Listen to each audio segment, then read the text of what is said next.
All right, the Baltimore Police Commissioner has been clear that his focus remains on gangs, guns, and repeat violent offenders. And it is a focus detailed in a strategic plan released late last year. But that plan has 4 other main parts. ABC 2 News investigator Brian Kubler now with an inside look at another major cornerstone of the commissioner's plan, rebooting the department for the 21st century crime fight. Baltimore City got its first 2 murder victims. Baltimore police were investigating murders number 9 and 10. 16 killings, 22 people so far. 26 murders in the city in 31 days. The start of 2014 was decidedly violent and bloody in Baltimore as the city logged 26 murders, well above its historical average for the month of January. A trend that put Commissioner Batts and his plan for this police department in focus. Whether we take pressure or not take pressure, we're not moving off of our concepts and off of our strategy. It works, we know it works, and we're going to stay with it. The homicide rate has slowed since January. Whether that drop is the residue of design is still up for debate, so close to the release of the department's strategic plan late last year. But it remains a plan Batts is betting on, a plan that covers a wide range of changes for the BPD, not the least of which is how it operates. When you're dealing with technology out in the 1980s in 2014, that's problematic.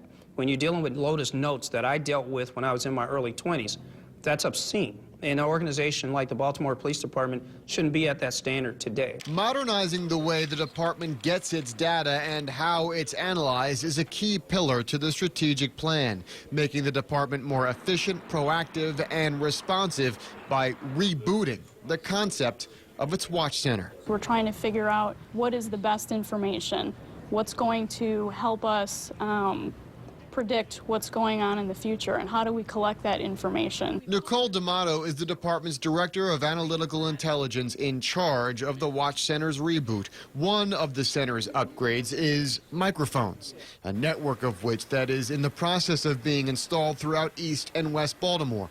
Omnidirectional recording devices that together can pinpoint when and where a shot is fired, with accuracy down to 2 feet. So we'll be able to hear the gunshot, send an officer before anybody even has the opportunity to call the police. Baltimore's gun detection will build on a small and separate pilot program that's already been up and running since September in just one neighborhood. Here, the microphones are connected to cameras. In this example, police showed us how the camera will canvass as normal until it hears a gunshot. You'll see the camera goes to the right, it gets an alert.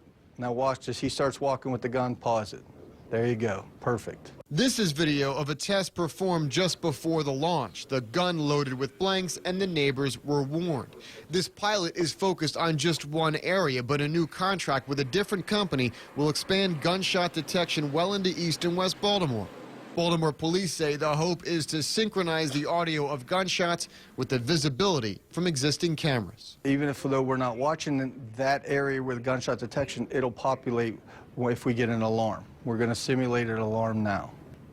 So now that location just receives a gunshot. Gunshot detection can offer a unique data set for Baltimore City Police, especially when working in concert with existing crime cameras.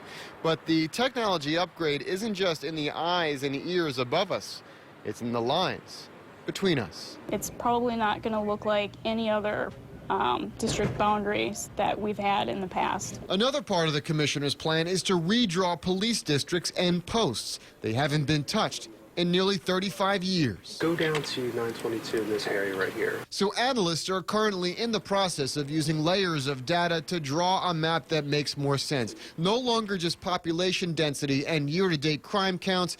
Posts and districts will take advantage of neighborhood boundaries, most common types of crime that happen in a certain area, transportation, and police resources. We're using a process that's completely different than what they had done in the past. Most of the time we take a look at calls for service and violent crime, and that's it.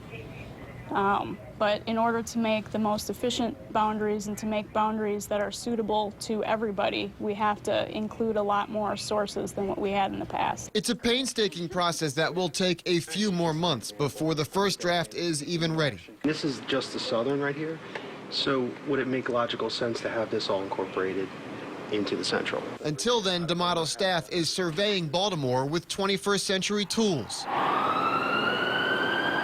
The same tools Commissioner Anthony Batts is certain will improve the policing trade. You have to sharpen the organization to make it more efficient, that we run faster, quicker, smarter than what we have done in the past. Hoping the technology of tomorrow can help create some distance from the headlines of today.